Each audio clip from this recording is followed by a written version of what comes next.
Unlock the power of your mind. This is Provocative Enlightenment with Eldon Taylor.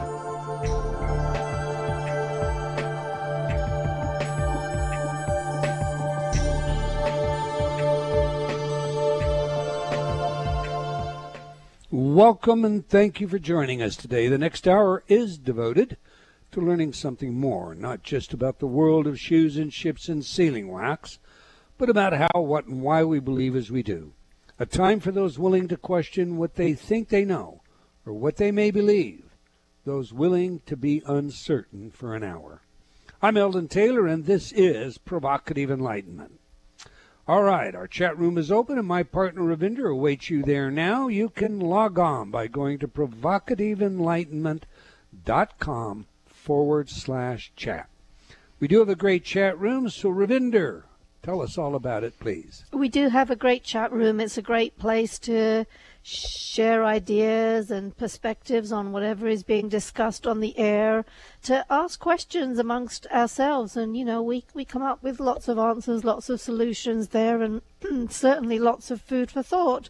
So if you can join us as well and join in the conversation, we would very much like it. That is provocativeenlightenment.com/chat. All right. In today's spotlight, I would like to discuss the notion of ghosts and ghouls. Defining the difference between ghosts and ghouls may not be as straightforward as one might at first blush think. A ghost is generally defined as an apparition of a dead person that is believed to appear or become manifest to the living, typically as a nebulous image. Now I'm going to get this said. Now, does that include a master, a guide, and or an angel?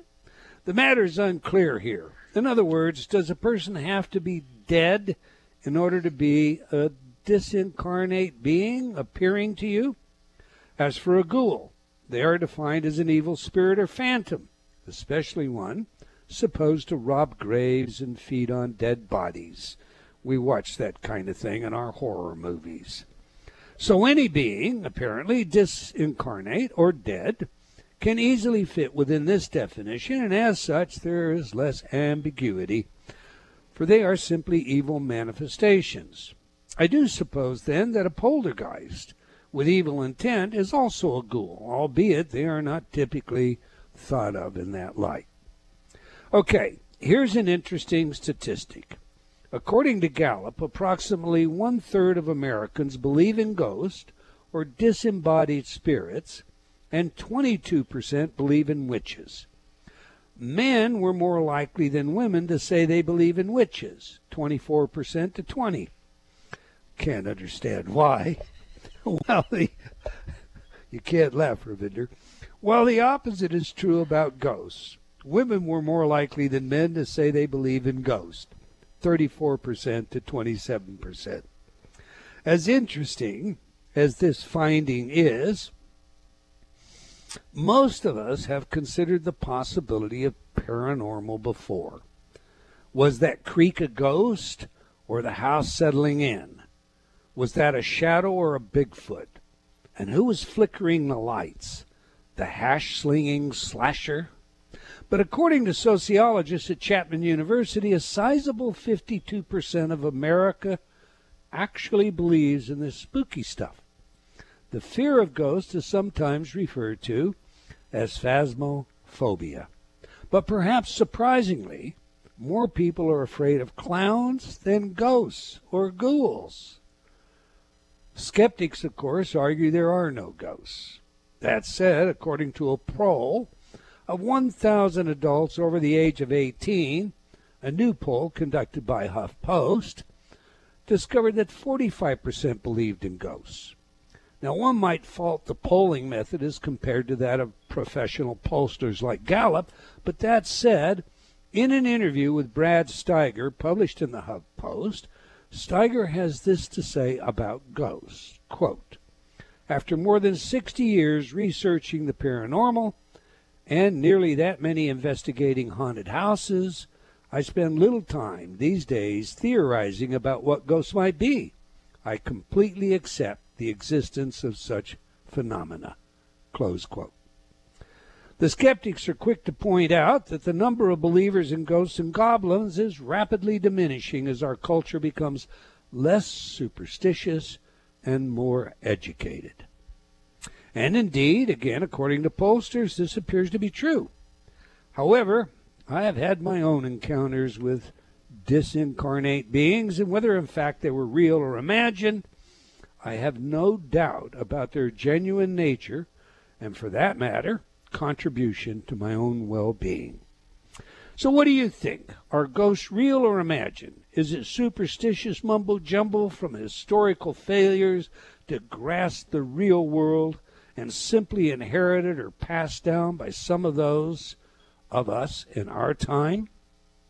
In the alternative, do we propagate the idea every time we see a scary ghost movie or celebrate the custom of Halloween? Again, where all of these factors and more may account for some of the reported ghost sightings and much of the belief among believers, for me, just me, ghosts are real. At least, as I like to say, that's my story and I'm sticking to it. How about you, Ravinder? Well, I don't know, actually. It's not my story. I think where the confusion comes in is you hear lots and lots of stories, ghost stories or whatever, and oftentimes it's a hoax or it can be explained away by something reasonable once you understand everything going on. And I think that holds true for 99.9% of the things that we hear about ghosts. But then there are a few of those stories that are just that defy explanation. So I think I'm on the fence about it. I have not encountered any myself, and I think that actually could explain the fear of clowns. Why more people are afraid of clowns, because more people have simply encountered clowns. And yeah, as a child, it can be like Santa Claus. Actually, when your parents put you up on Father Christmas's knee. It's like, who is this weird person? Well, I think clowns go into the same category as that. So more people just encounter them. But no, I don't know.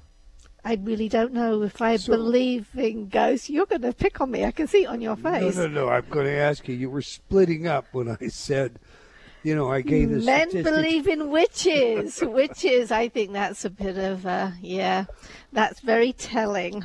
That's a very telling. It's like, okay, let's see how that changes as the Me Too movement takes off.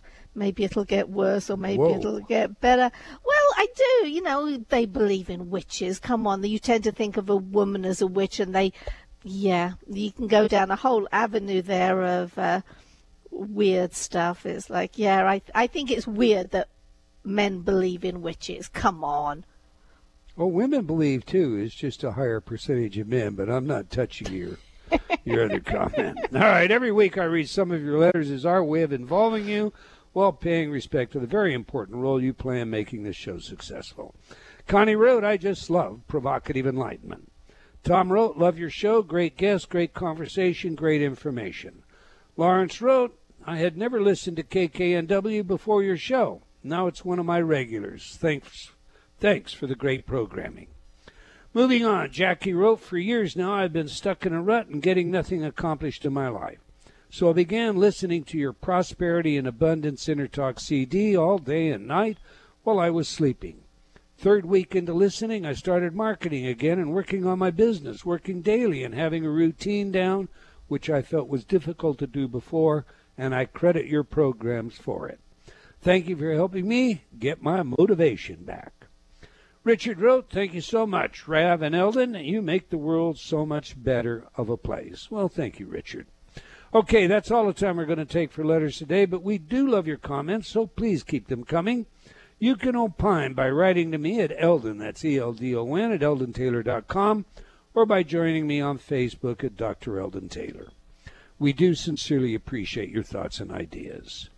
Now to today's show, The Ghosts of Gombe, a true story of love and death in an African wilderness with very prolific author indeed, Dale Peterson.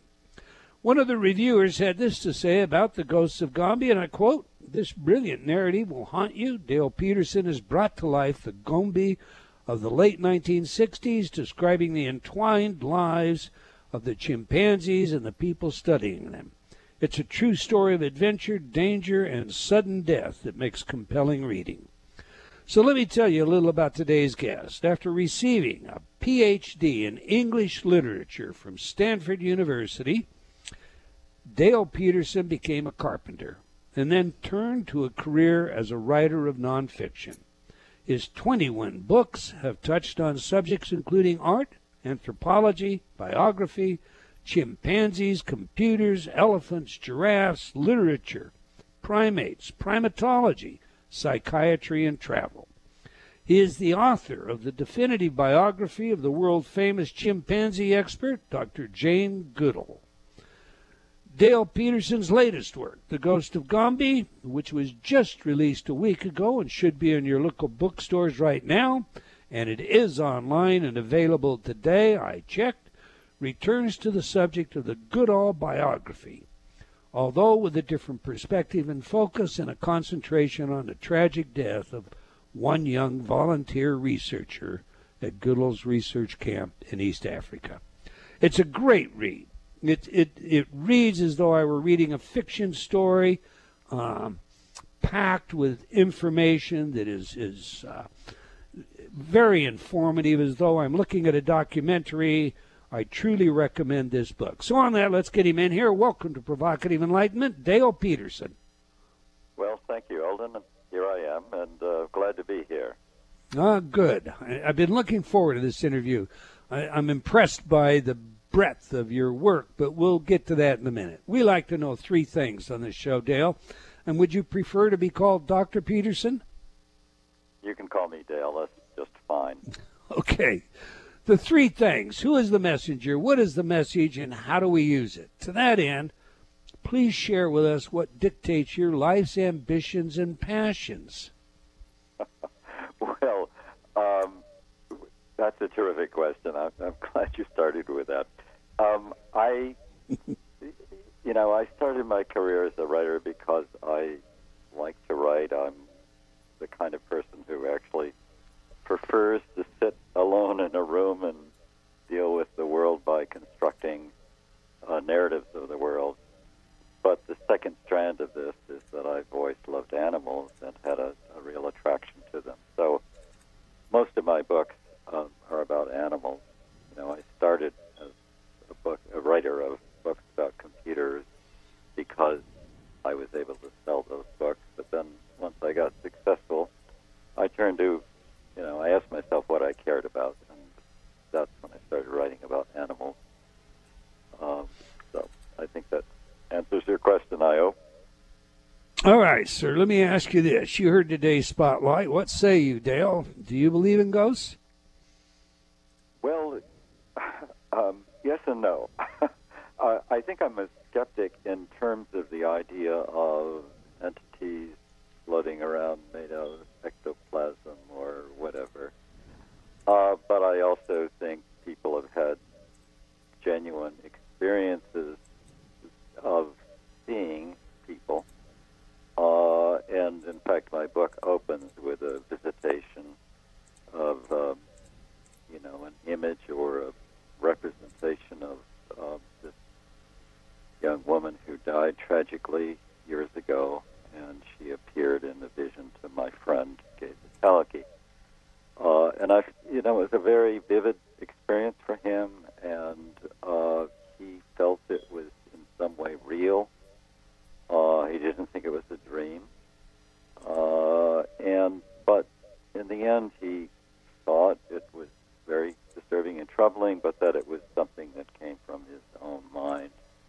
And I've thought about that experience a long time, and I agree that it was basically a hallucination that appeared, an expression of grief that he had suppressed for many years, and appeared at a time of great crisis in his own life. Fair enough. The story I write about is about this woman. So I start with the story of this ghost. Right. Well, the reason for today's spotlight and this question is all about how your book opens. Right. And as I read the book, I had to ask myself, do I believe in ghosts? And right. Or is it? I have had a couple of experiences, which are neither here nor there to your book, but I suppose it's always possible to question yourself: was that a hallucination? Right. Was that part of imagination? Was that part of some kind of sleep state? Right. I have my own reasons for going beyond that, but that's neither here nor there. But that's, of course, why the question. All right, before we launch into the subject of your new book, your prior work has addressed the idea of animal morality, and as you just said, animals have been very important to you. So are animals moral, and if so, can you provide a couple of examples or stories that demonstrate so? Well, I think they are. I've had for about a year, I kept a blog on Psychology Today about this, and I had one letter from somebody who said, your blog just made me laugh. Of course animals aren't moral. They can't speak. And you need to speak to have, that's an assumption that you need to have language to have morality. And I don't think so. The argument I make in The Moral Lives of Animals is that morality is an evolutionary development, and that the function of morality is to promote group coherence. Evolution itself is, the idea of competition among individuals is based, evolution is based on this idea of competition. Well, if you have nothing but competition, you can't live in a group. So what is it that enables individuals to live in a group? It's a system of emotions and a system of social stasis that in humans we call morality. You don't kill your fellow members of your society. That's tribal identification. A rule that you will find in the Bible. You don't deceive people in important circumstances. It's another rule you'll find in the Bible. All of these things you'll find among animals too. I mean, animals live in groups, and they got, group living animals get along with each other. Well, why?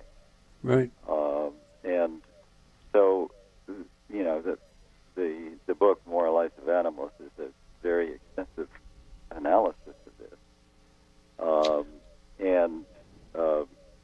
I actually just use the Bible as my sample of, what we think is morality. So I go through the Ten Commandments, and then I go into the New Testament, which is, for me, is largely about love thy neighbor. It's about empathy.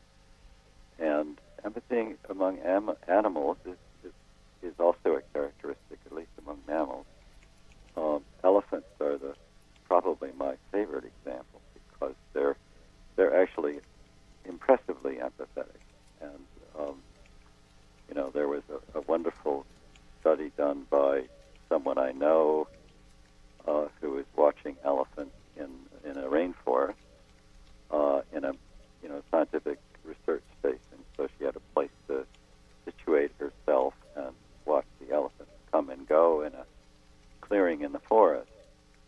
And one day she watched a baby elephant who was very ill and eventually died. And then she just took a video of 2 days of all of the elephants passing through this forest and how they responded to them.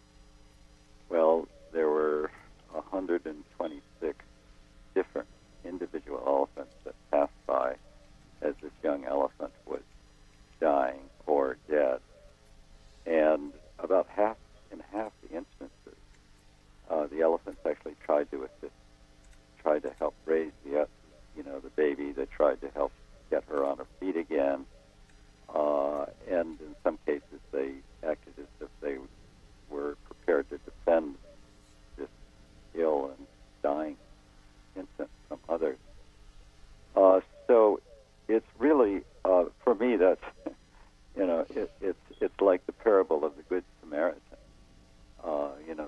Samaritan, three people passed by a Jew who has been set upon by robbers on the thieves on the road to Jerusalem and left naked and left dying, and three people passed by who are honorable members of this Jewish community, and the third is a Samaritan who's an apostate Jew, and it's the Samaritan who stops and tries to rescue this young man, and there's a reason not to stop, which is that there could be thieves around. So, in other words, you're listening to fear, and the two passed by were just afraid. They listened to fear, they left. The third one who stopped, the Samaritan, listened to empathy. And it seems to me that this wonderful tale of elephants, which is very, very detailed, genuine scientific report, is very much like that. Some of the elephants passed by and hurried along because it was dangerous, but a large number of them stopped and tried to assist. So I've written a book about elephants, and I've done another book about elephants. So I'm actually, aside from that piece of research, I just know enough about elephants to know that this is really very typical about these animals. They're very, very empathetic. Empathy is one part of human moral systems, an important part. We write about it in the New Testament. It's central to the New Testament. And empathy will be found among elephants and other mammal species. Familial bonding, it occurs to me, is also another element of morality, at least, as we see it within tribes. And you tell a story of two brothers, an alpha chimpanzee and a younger brother, and the alpha becomes partially paralyzed. Eventually, these two brothers who have picked on one another, sibling rivalry, just like among young boys, they end up working together. So I think, and I don't want to spoil that story. I want our readers or listeners to read the book, but I think that's another example. Let me ask you this, though. As an animal person, and I don't mean that for this to be an unfair question, it's one I ask myself all the time. Right. Are you a vegan, a vegetarian, or are you a meat eater? Well, I'm a vegetarian, and I don't, I know there are people who are very serious vegans, so I don't like to get into discussions about it, but I just don't bring myself that far, and I don't, I can understand that you might not, that say chickens, for example, raised in bad conditions, that's not a good thing. But if you have free-range chickens, why not eat the eggs? I really don't understand it, and I also think there's, I get you. You need some animal protein. You need milk. You need eggs. You need something for vitamin B. And so I think there's a health aspect. But it's really not an argument I'm comfortable with, because I've had some people who are very emphatic about being vegans, and I'm just not. Yeah, well, I get you 100%. I'm vegan when I eat at home, because my wife is a vegan, but I'm vegetarian when I'm outside, and we have our own chickens, for what it's worth. Right. She's looking at me right now, and they are the most spoiled animals you can possibly imagine, and she won't eat their eggs, but I surely will. They are great eggs. So, all right. Now for a moment. From your book, Jane Goodall, The Woman Who Redefined Man. I've talked to people about this book, and they typically give me the same question, so I'm going to bounce it at you. Just how do you think she redefined man? Well, it's the title actually was invented by my editor. I didn't come up with it, but there was a moment in her career, a very critical moment, when Jane first discovered that chimpanzees were making and using tools. And this happened in 1960. At the time, decided to define humans as being the tool using animals. So Jane's mentor, when he learned about this, created this magnificent phrase, which he put in a telegram. Now we will have to either redefine tool, redefine chimpanzee, or redefine man. And so, because Jane had discovered chimps were using tools. So it was a wonderful phrase, and it's a wonderful concept. The larger idea is that she did some spectacular work and really changed our knowledge about chimpanzees in a revolutionary way. And, one of the pieces she discovered famously is that they use tools. Yeah, that's great. All right, we've got a hard break, and I don't want to get us kicked out of the computer. So when we come back, we'll pick it up where we are. We're speaking with Dr. Dale Peterson about his work and book, The Ghosts of Gombe, The True Story of Love and Death in an African Wilderness. Again, it is a great read. You're going to want to get the book. It's very informative, and it's an adventure story. You can learn more about our guest by visiting his website at Dale Peterson, that's S-O-N, Peterson, author.com. One word, DalePetersonAuthor.com. Now, we have a video for you in our chat room featuring our guest speaking about the Ghosts of Gombe. So if you're not in the chat room already, now's the time to get on over there, and you can do that again by going to provocativeenlightenment.com/chat. Okay, do please stay tuned. We'll be right back. You're listening to Provocative Enlightenment with Eldon Taylor. Change has never been easier. Whether you wish to lose weight, stop smoking, build better relationships, become creative, enjoy ultra prosperity, or simply relax and promote self-healing, Inner Talk has been repeatedly demonstrated effective in the most rigorous of scientific studies. Our customers love Inner Talk. Sean wrote, "I have struggled with bulimia for over 30 years and have never been able to lose weight without restoring to it until I used Inner Talk." Vicky wrote, "My hubby has been using the Stop Snoring CD and already his dangerous and raucous snoring levels have stopped." Celeste wrote, "I recently graduated from Taft Law School with honors. I'm writing to tell you how much your Inner Talk CD, Excel in Exams, has helped me.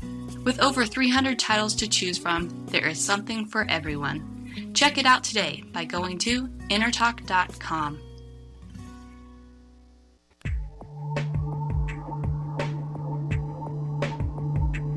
Unlock the power of your mind. This is Provocative Enlightenment with Eldon Taylor.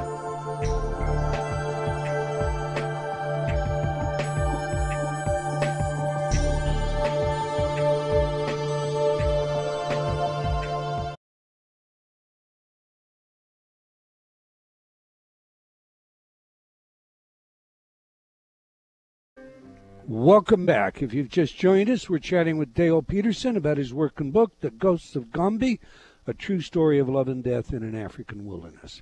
You can learn more about our guest by visiting his website at DalePetersonAuthor.com. Now we ask our guests for their favorite music that has some true significance to them. Music psychology is a field of research with practical relevance in many areas, including intelligence, creativity, personality, and social behavior. So we just played some of J.S. Bach's 6 cello suites. Tell us, Dale, why is this music important to you, and how does it inform us about who you are?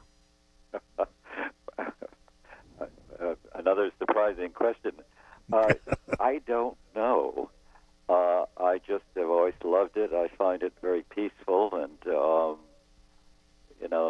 I grew up in the '60s, so I like '60s rock and roll. But when I really need peace and just coherence, I find that this particular piece by J.S. Bach is as close as I can come to just taking myself away from all of the stresses of my daily life and just focusing and concentrating. So obviously there's a strong psychological sense about this music.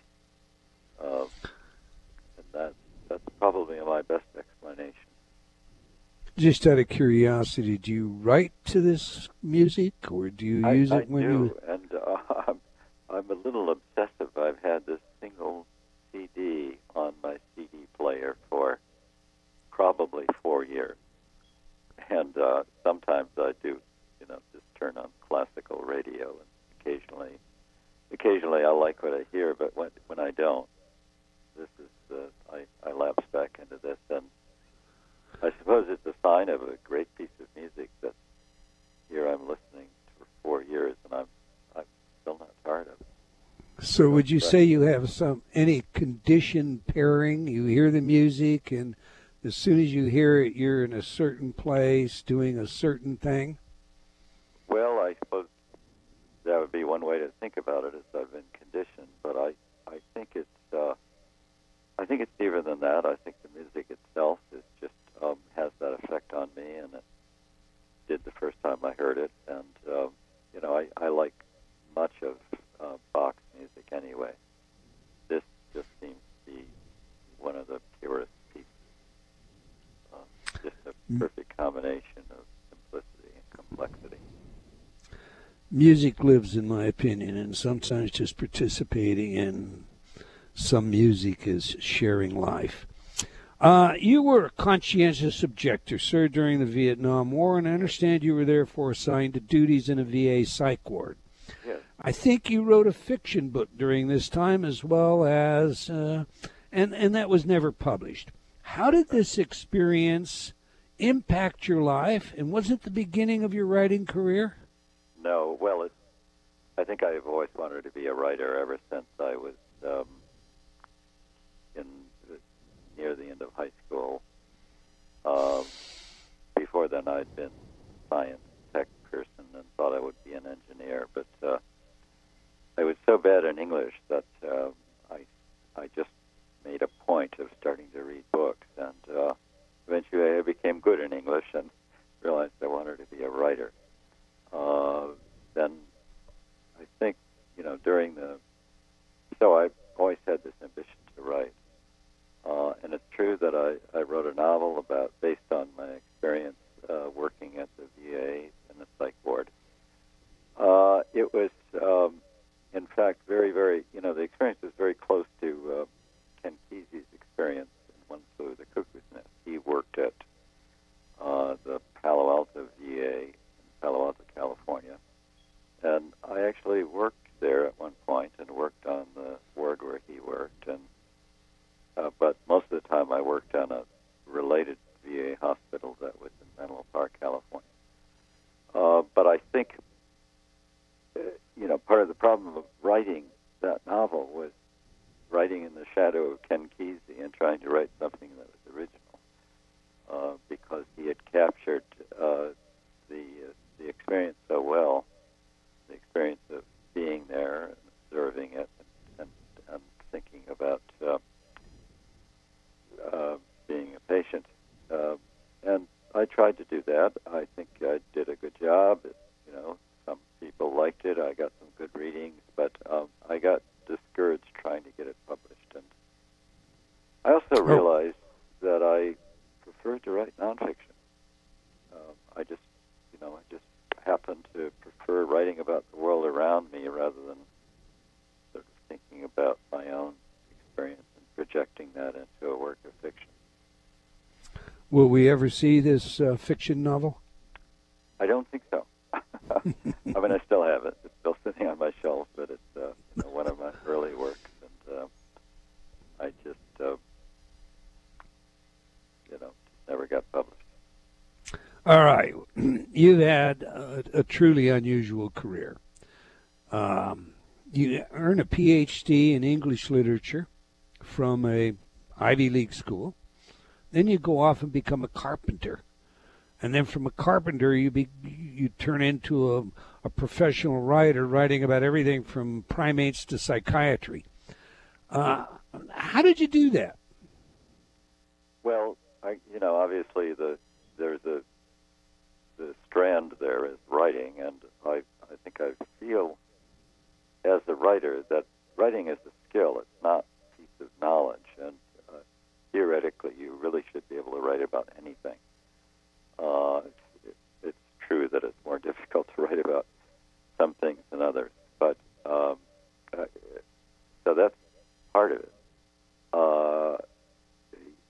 when I first of all, when I started writing professionally, it was in the late 70s and early 80s, and that was the time when the computer industry was just taking off. I was living in Palo Alto, in that area which was kind of the epicenter of all of this. And in fact, just sheerly through coincidence, I did carpentry on Steve Jobs' house, and I got to know Steve Jobs, who gave me my first computer, an Apple II.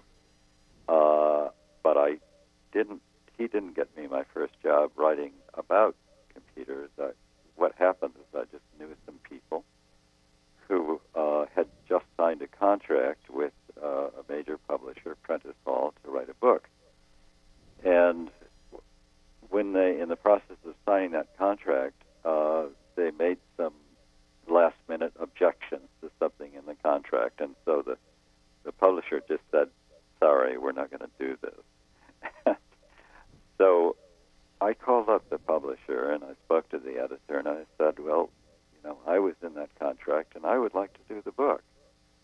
And he said, "Well, what do you know about computers?" And I said, "Absolutely nothing. That's why I should do the book." And I thought that at the time. I thought, if you know nothing, then you're starting out like a beginner, and you explain it to yourself, and Right. you can explain it to other people. And so that's an interesting principle. I think it, in that case, if I had been the publisher, I don't think I would have said yes to that. But anyway, he did. So. Oh, interesting. How did you meet Jane Goodall, and what brought her to trust you? Well, that once I had finished, I wrote, I think, 4 books on computers, possibly 5, I can't remember, 4, let's say, and I also designed a computer game, and I actually made money out of this, and I thought, when I said this early in your program, once I realized I could make money, what did I want to write about? And I said I want to write about animals, and I decided to write about primates, almost randomly, but I had read an article in a newspaper about endangered primates. So I spent 4 years teaching myself about primates, and a lot of this was just hard travel around the world, through South America, through the Amazon, through across Africa, and into Southeast Asia, with the specific goal of finding the world's 12 most endangered primate species, primates being about 400 species of apes and monkeys and lemurs and so on. So I self-educated myself in primates. I produced this one book, and then I thought to myself, well, there's a primate species that I should write about because it's so interesting, but there's been so much written, I'm a little scared, and I thought I'll find an expert to help me. And the species I was thinking about was chimpanzees. They're fascinating, but there's a lot been written, and a lot of people who have real expertise. So I set out looking for an expert, and I happened to read an article in a magazine written by an expert. His name was Geza Teleki, and I contacted him, and I said, I'm a writer. I want to write a book about computers. Would you be willing to, help me? And he said, sure, come down and let's talk. He lived in Washington, D.C. I live in Boston. So I went down there, and I got there, and we had a chat. And then after a couple of hours, he said, how would you like to write a book with Jane Goodall? And I said, sure, yeah, absolutely. And so it turned out that Jane was looking for somebody to help her write a book, looking for a writer. And so Geza introduced the two of us, Jane and me, and then the three of us, Jane, Geza, and myself, together put together this book that called Visions of Caliban. And I was the primary writer on that book. Jane was the second writer, and Geza was the researcher. And Jane liked the book, and it was the start of a friendship that is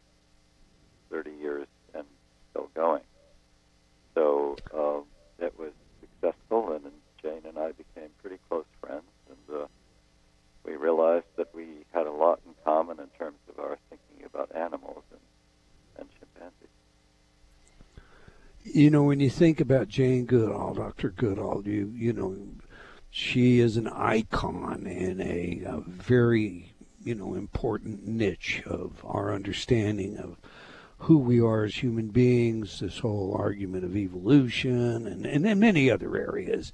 You knew her personally. You've now written 2 books that basically are biographical in nature, and I'll get to more of that in just a minute. But tell us about her. I mean, is she, is she a likable person? Does she deserve the celebrity? Is she nasty privately? Tell us about her.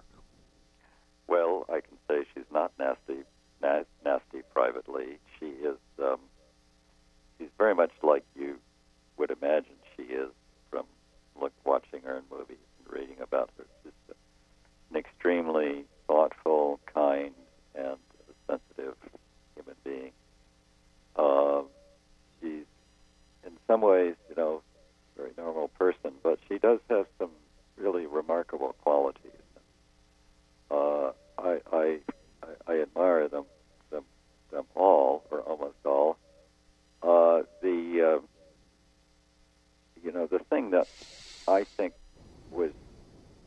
probably impressed me the most in terms of just who she is that I wrote this biography of her, and I spent 10 years on it.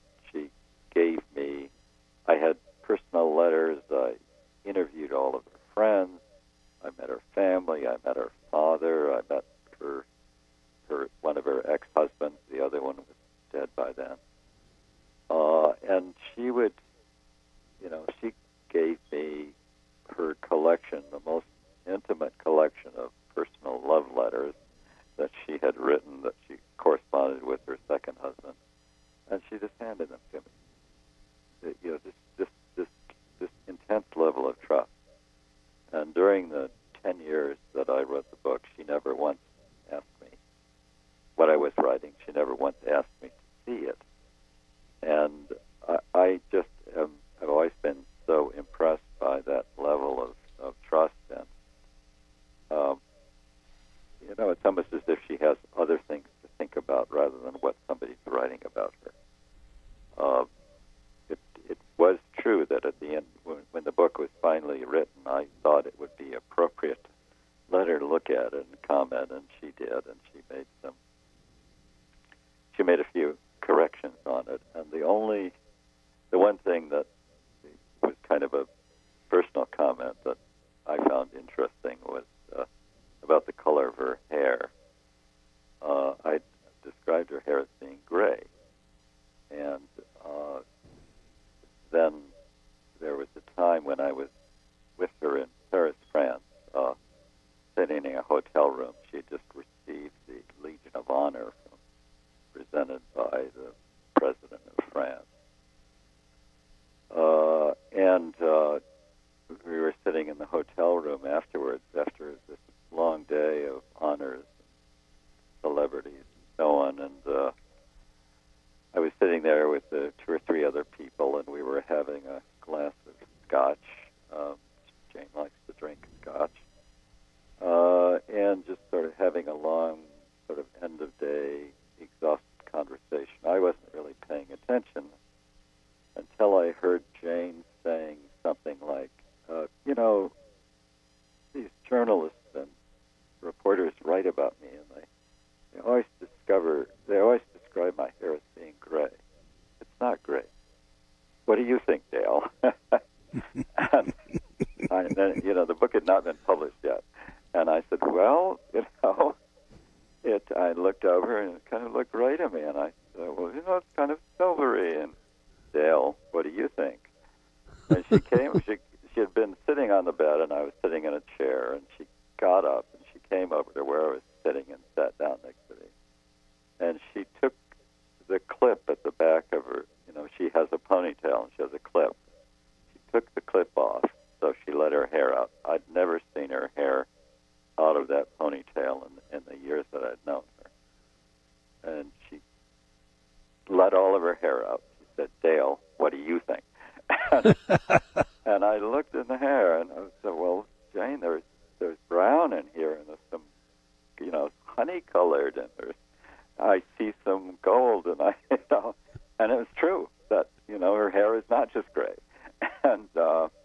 And then she put the clip back on, and she said, "Thank you, Dale." And and if you get the biography, you'll see on the first 2 pages that I talk about the color of her hair. But that, so she does have an ego, and she wants to get things right. But it's remarkable how how freely she let me investigate every private corner of her life without any limitation or inhibition. It was just the thing that most impressed me about her. Indeed, admirable. We're coming up, but we're limited on time here. But one of the most important questions, I think, especially in terms of, I want our listeners to really go get this book. So I want you to tease them a little bit. In the Ghosts of Gombe, we learn about a tragic death of one of the researchers, and we've alluded to that earlier. But what is the mystery here? I mean, why does this, such an unsolved matter, if it is at all? Well, I think it is unsolved in the sense that something that happened 40 years ago can probably never be fully solved. And I think there is a mystery, and that is the core of the book. But the book talks about what's mysterious about this death. It was this sudden, violent death. There were no witnesses that we know of, and it happened in a very remote part of Africa. And the book basically, so what happened? We know from the circumstances that she fell off a cliff or a high waterfall. There are 3 ways to fall. You can jump, you can fall accidentally, you can be pushed. And I felt, as I wrote the book, that this was the mystery. And what I did, and the book is the result, the book, basically the entire book is my attempt to answer that question, what happened? And I did it in large part by presenting a very, very detailed portrait of events and people and everyone who was there at the research camp, including the workers and including the chimpanzees, some of them. So it's an intense portrait of a research camp at a certain time and place. The answer to the mystery, I mean, if I were Agatha Christie and you asked me this question, I would refuse to answer that because I would not want to ruin the book for the readers. And I think probably I should say the same thing, that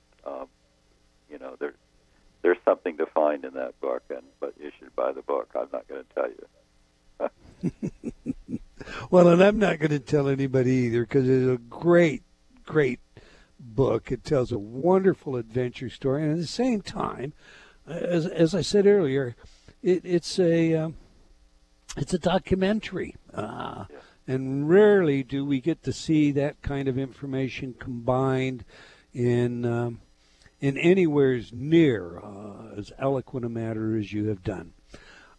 In just 30 seconds or so, share with our audience, Dale, where they can learn more about you, your website, your blog, any appearances that you're making, where they can get your book, and so forth. Well, I think the book is pretty easy to find.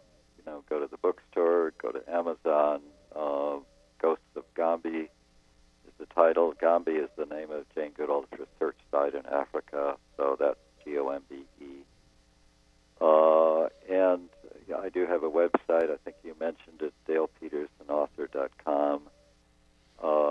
So all of that information is there. I think the biography is really a precursor to this book, and this book is, an expansion of the biography. The big difference is just the focus. The biography is long. It's 650 pages that covers about 65 years of Jane Goodall's life. So that's about 10 pages per year, and this covers 2 years and 200 pages. So that's about 100 pages for your... I don't mean to cut you off, sir, Right. but we are just out of time. Once again, the book, The Ghosts of Gombe, a great read. I really recommend it. I want to thank you, Dale, for your willingness to share with us today.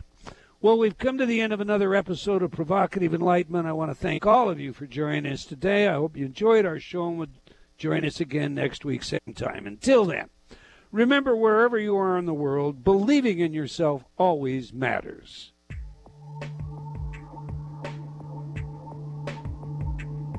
Provocative Enlightenment has been brought to you by Progressive Awareness Research and other sponsors. Provocative Enlightenment is a syndicated show and appears on other networks. For a schedule of show times, visit provocativeenlightenment.com. If you're interested in becoming a sponsor, write to Eldon at eldontaylor.com.